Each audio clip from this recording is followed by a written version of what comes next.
மலர்கள் மலர்ந்தது எனக்கு மதுரசம் அருந்தட்டுமா விடுகின்ற வரையில் முடிகின்ற வரையில் கவிதைகள் எழுதட்டுமா முத்தம் என்ற கடலில்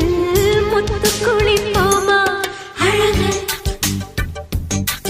அழகு ஓ நீ நடந்தால் நடையழகு அழகு நெருங்கி வரும் இடையழகு அழகு வேலெறியும் விழியழகு அழகு பால்வடியும்